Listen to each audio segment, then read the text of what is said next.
Hey guys, welcome back to another great episode of Conversations That Lead to Greatness. Now, today's topic, we're talking about the second most important decision you will ever make. So let's get into it. This is Conversations That Lead to Greatness.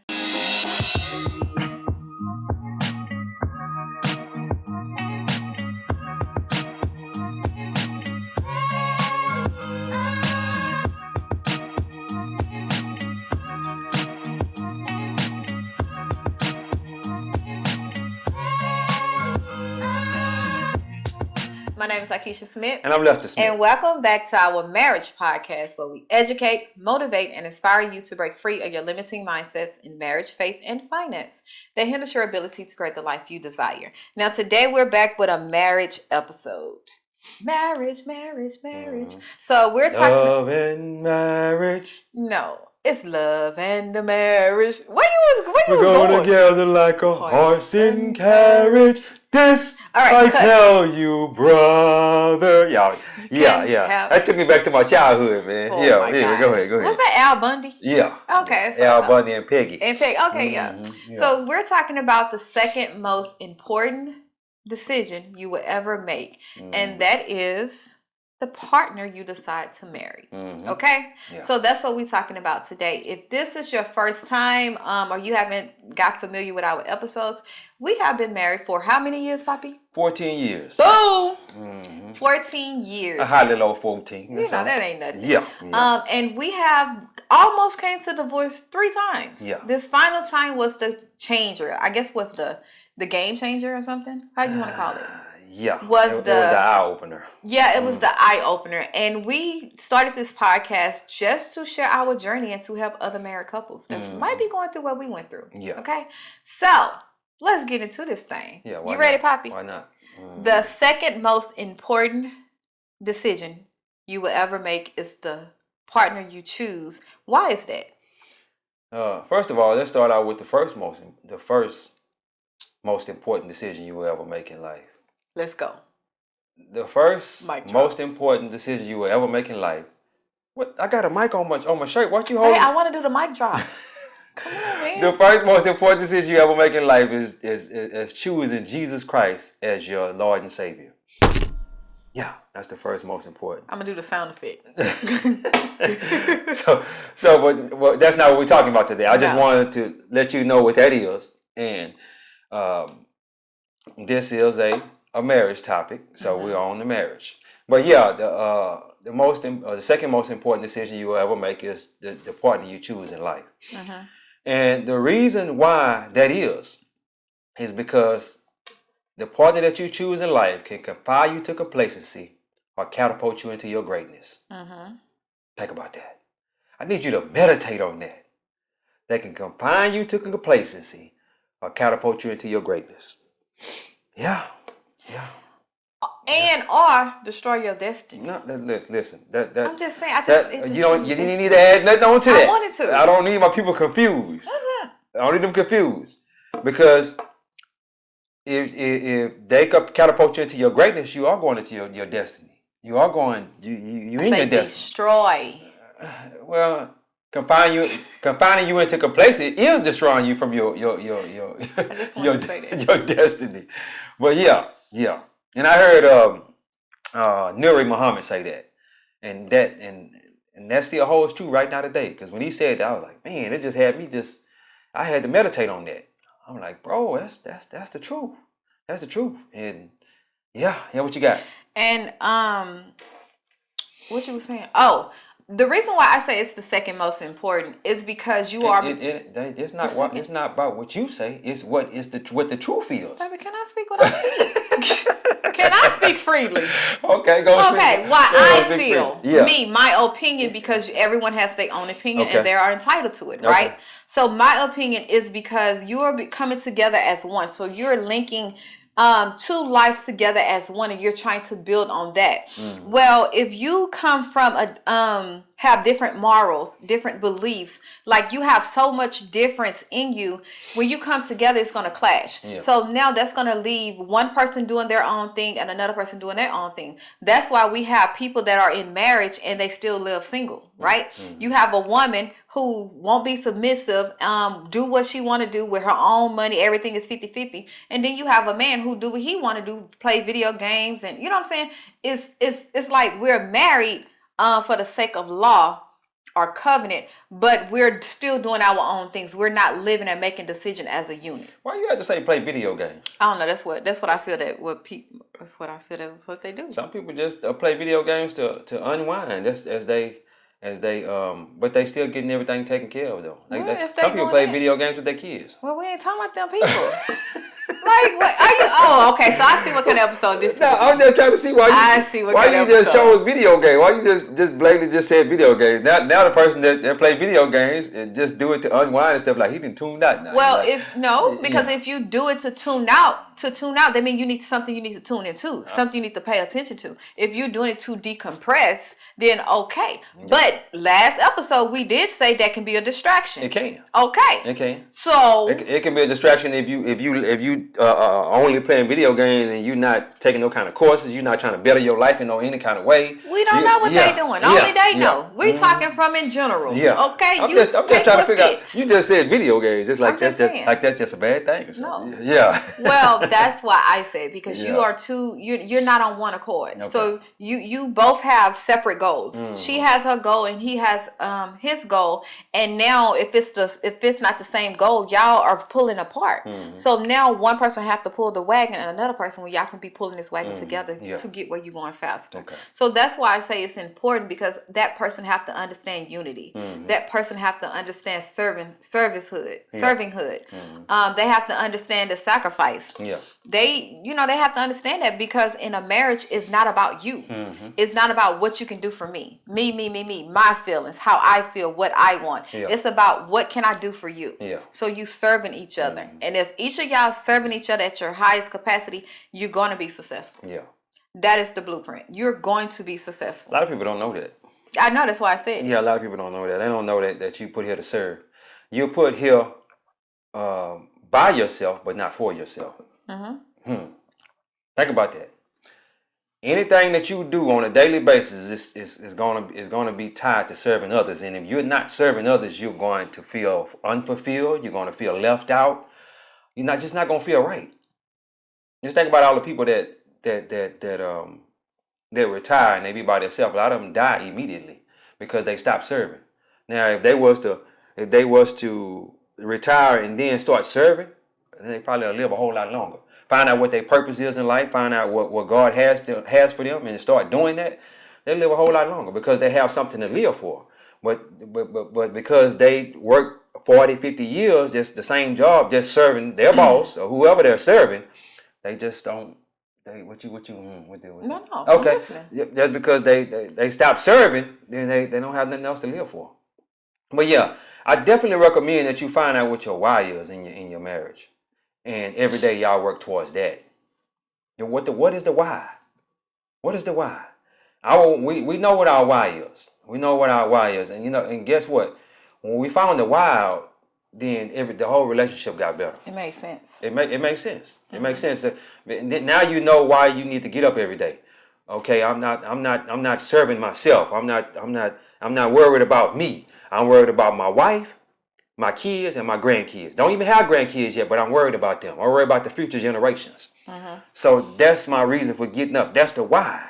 You understand what I'm saying? Right. Yeah, serving others. Yeah. And when you know that when you go through that rough patch, you can overcome it because it's like it doesn't compare to my why. This is just a season that I'm going through. Yeah. But if you connect with the wrong spouse and they don't have that same mindset as you, and they are so easy to give up, so easy to walk out that door, so easy to throw in the towel. Yeah.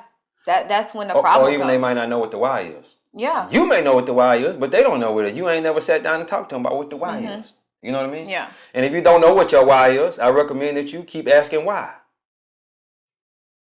Think about that. At least I got why I need to know. Because why I need to know that. Yeah. Like you just got to keep asking why until it's going to get so deep, you're going to be like, whoa. Okay. Why do I just how do we let's go ahead on and give them a little bit on that why they need to ask that question, why they don't know their why a lot of people don't know their why. Okay, I'll give you an and example. How do we get down to the details of the why? Okay. Yeah. Example. Yeah. Me. Yeah. Why do I want to homeschool my kids? Okay. Right. That is because of the school system and doctrine and all that. Another why do I want to do that is because what? No, hold on. You said your first why. The answer to that was what? Because of how they try to the things that they're learning is not conducive to their life. Okay. Basically. Okay. Right. Okay. We got to go. And why do you want to? Why do you want to take them out of the school system? Because I feel they're failing our kids. Okay. Why are they failing our kids? It's because it's the government ran and not teacher led. So it's like the government, it's like a control thing. They want to make sure they put them in, like all the kids that's in school, they'll learn a certain way, to think a certain way, right? Yeah. And so you're going to think to be an employee. Okay. I'm not raising employees. Why does the school system teach our kids to be employees? I don't know. That's just something No. You know. Don't say you don't know. You know. I don't know off the back on this thing. I don't know. But yes, you do. You know that they teach our kids to be employees so that they'll they can work a job. Yes. Okay. I thought I said so, that. but you keep asking why, and as you keep asking why, it'll get deeper and deeper and deeper. And also, we want to homeschool our kids so that way they can stay close to us, and then we can see what they're being taught. You understand what I'm saying? Because and also our teacher, the teacher that we choose to teach our kids. We can make sure she believes in Jesus Christ and all that kind of stuff. You know what I mean? Mm-hmm. We see what her, what am I trying to say? What her belief system is. And if it don't align with our belief system, then we don't want them teaching our kids. Yeah, you just keep asking why. And as you keep asking why, you'll get deeper and deeper and deeper. And you'll find out why that you want the life that you want. You know what I mean? That you're striving to create. Mm-hmm. And a lot of people never get to that because they don't find out what the why is. You know, and the why is very important as far as the marriage is concerned. What are we here for? What is our purpose here on earth? And all that kind of good stuff. You know? Yes. Yeah. Now, what you got?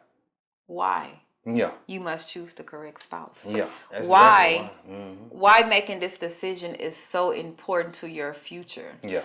Because you're raising kids. You know, it doesn't stop with you, especially if you plan to reproduce, right? Mm-hmm. So the person you choose is going to be raising your child. Yeah. Especially as a mother, mm-hmm. the person that you choose to have a baby with and to do life with, whatever is in her, she's going to pour into your kids. Mm-hmm. So that's why it's important. That's why I say I don't understand why so many people have just kids with just anybody and then complain and then don't have an understanding of why you're going through all the hell. Well, let me jump in there on that one. A lot of us, I'm gonna say, as men, because the man choose his wife, right? Mm-hmm. He choose the woman who, well, I guess you got women kneeling down and proposing too these days. Well, for the most part, the man he choose his wife. But a lot of times we get caught up in entertaining somebody who we ain't supposed to be with, and we know we're not supposed to be with that person. And then the next thing we do, we end up putting the baby in them. And now we got to stay with this person for the rest of the child, because we don't want the child to be raised up in a home without the mother and the father. So we get locked into a situation that we're not even supposed to be in. And then we just say, well, okay, we in this situation now. Let's just go ahead and get married. Mm-hmm. But oh man. And it gets real deep. It gets deep. That's why it say don't have sex outside of. I think that's why God tells us not to have sex. Yeah. Outside of marriage. Yeah. Because it clouds our judgment. Yes, and He knows how deep it is, how it can cause us to miss our destiny. Yeah. Because we're connecting with someone that was never meant to be in that spot. Yeah. And because we make a temporary decision. It changes our lifetime. Yeah. The route that God wants to take us, the route that God had planned for us, it changes that. Yeah. You see what I'm saying? Yeah. So that's why I have to think about the people that had that one night stand and a baby ended up popping up. Then you got to try to be with this person. You don't even know this person. Most of the time they don't. Yeah. I mean, you know. You don't even know this person. Now you got to try to be with them for the rest of their life. You don't. That's why we got so many broken homes. That is crazy to me, man. Yeah. Hey, I'm glad we didn't go through that. Boy, listen, once you put a baby in me. Well, you know. Me? You know. Keisha? Yeah. 10 years I waited. You took my good 10 years. And you get me pregnant and leave me? That wasn't your good 10 years. I met you at 18, got married at 21. Yep. I never played the field. I never was out there. I never was pee-popping and all this stuff. Well, they say your best 10 years is 25 to 35. It depends on the mindset of the best. Because the 18 to 25, you don't know what the hell going on. But you have an excuse. You don't know. You're young and dumb and full of cum. Ain't that what they used to say? Yeah. But once you hit that 30 mark, you ain't got no more excuses, bro. Yeah. It's like, get your ish together. You acting a fool now, finna judge you, basically. Yeah. Because you need to get your stuff together. Well, I would say I understand what you're saying. Yeah. I would say the best 10 years is 25 to 35. Even if you notice, even the players that come up in the NFL and the NBA, they don't get good, get superb, get premium player to after they're 25 years old. They'll start off doing their thing, but Jordan, Kobe, and all them 25 to 35, it was their best years. But man, be very careful on the spouse you choose. I got mine. I choose the wrong spouse the first time.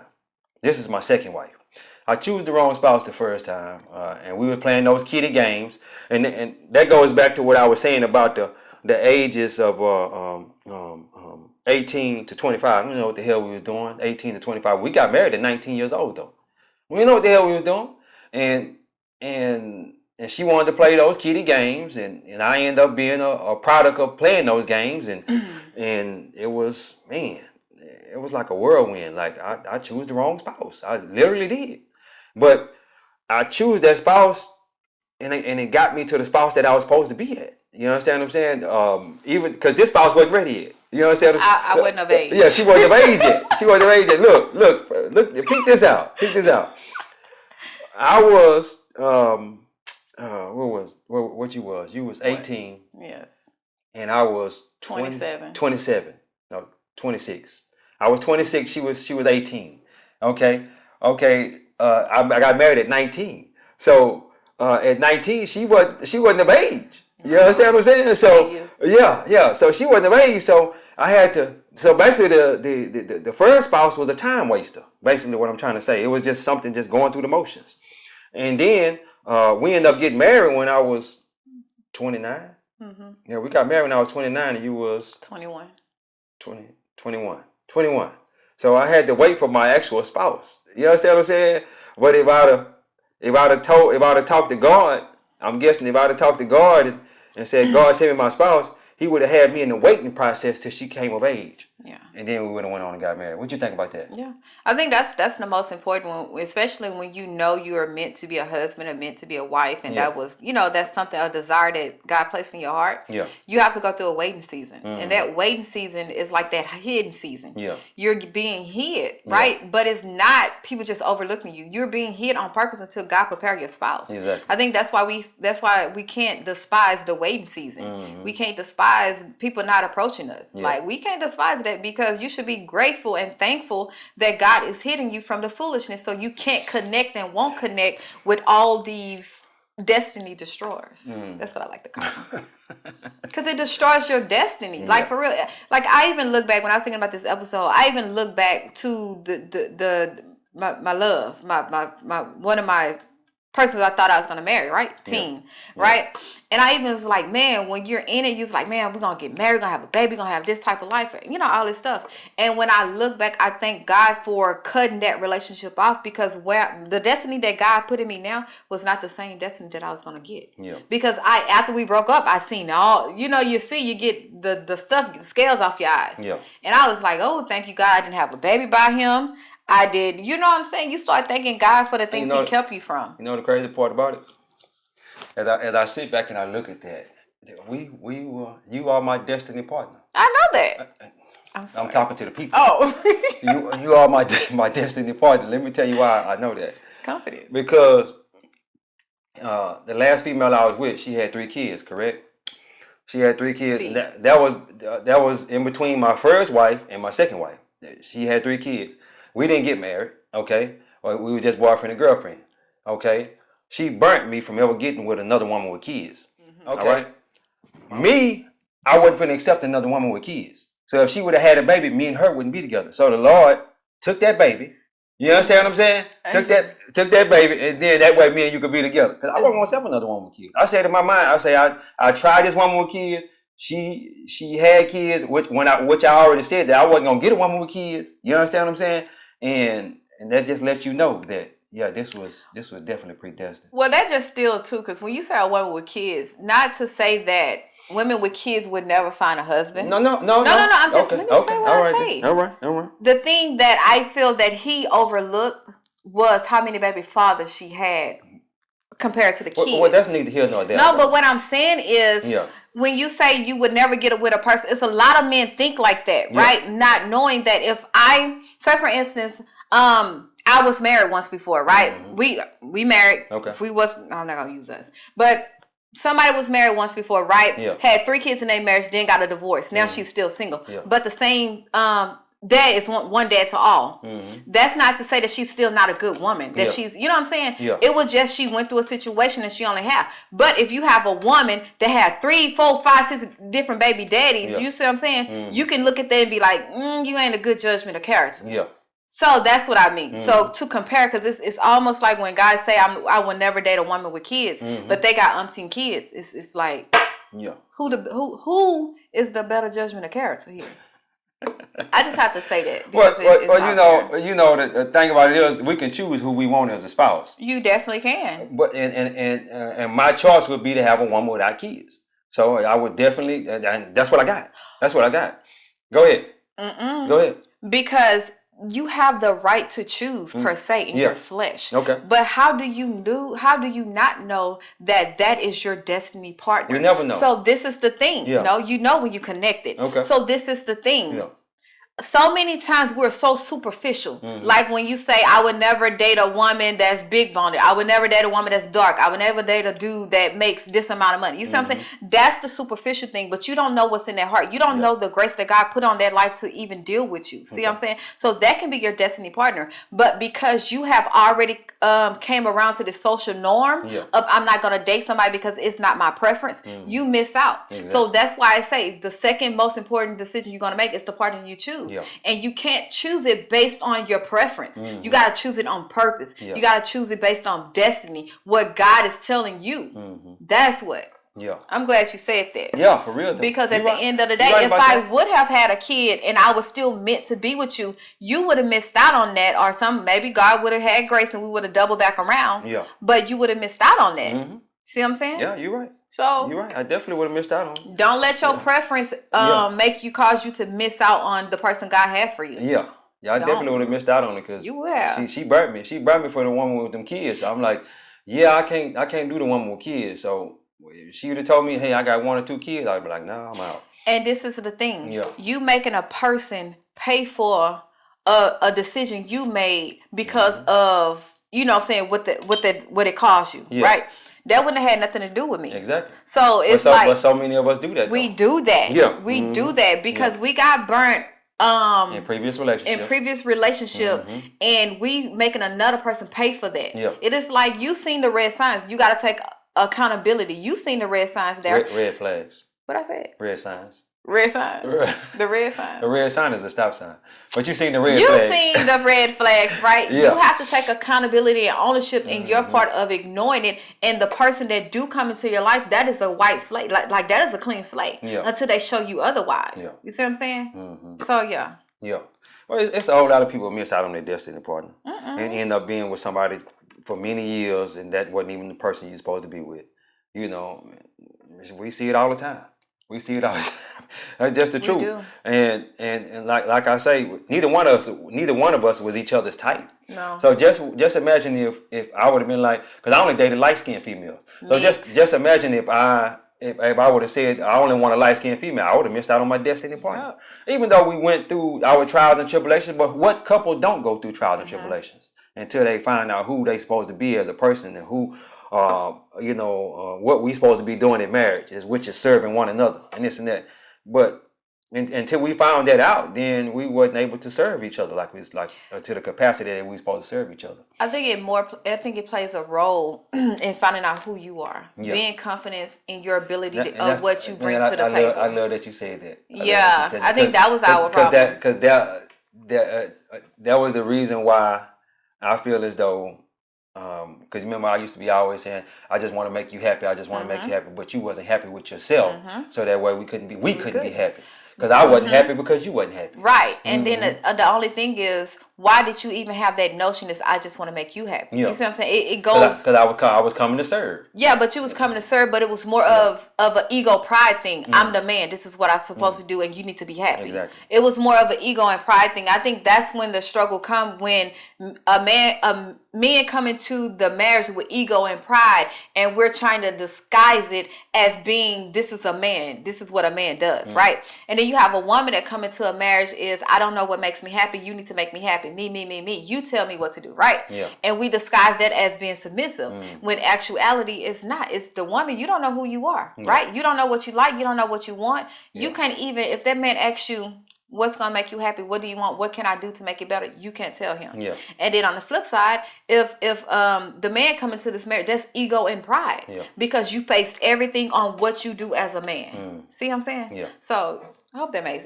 so much sense in my head. I used to tell her all the time, I say, man, you don't even know what the hell you want.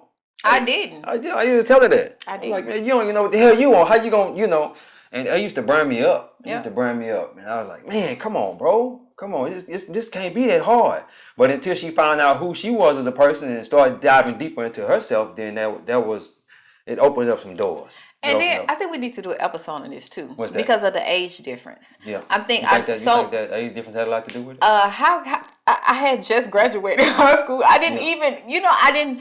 That's why I said the 25 to 35 thing. Yeah. So because of our age difference, I never explored life outside of my parents' home, my mom's home, right? Yeah. I would just graduate, got my own apartment, and just experience freedom, right?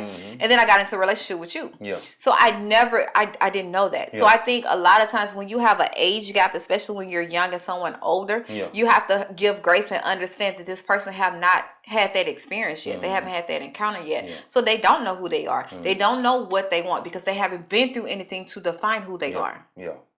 That's true. I think that needs to be an episode. Well, I'm glad you didn't get out there and get in them streets though, because you would have been for the streets, and me and you wouldn't. I would have been like, no, you don't have to be out. You don't have to be for the streets because you out there. At least date. Like I ain't never dated. Like, well, most people figure like we date, we got to have sex. You got to have sex with all these different people and whatnot. I wouldn't. Yeah. You're not entitled to my cookie. Bye.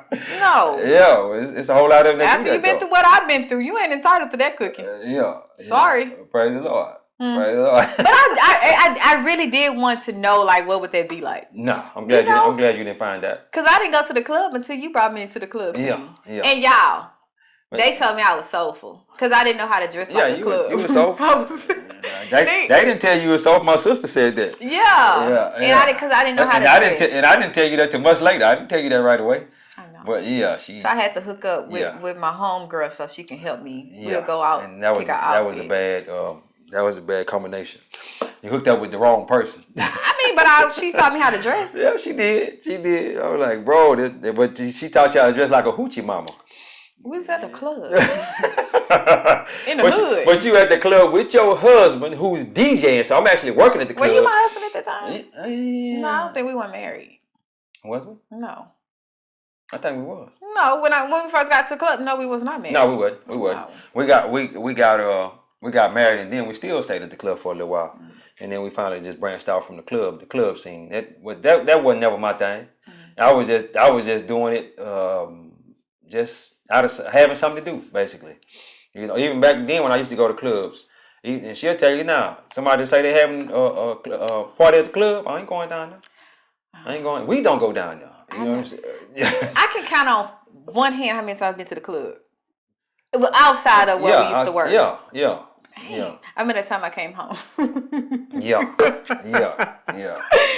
Woo, boy, that was the last time I've been. But that let us know that we wasn't meant for that. No. Some people they love that. They love to be in the club every weekend and this and that. They want to be popping bottles, get their own section and all that. That was never us. We about bottles. Yeah, we about being at home, what you call it, homebodies. So I could be, here, working, or catch me a movie on Saturday night, and I'm good. She cook a meal, and you know what?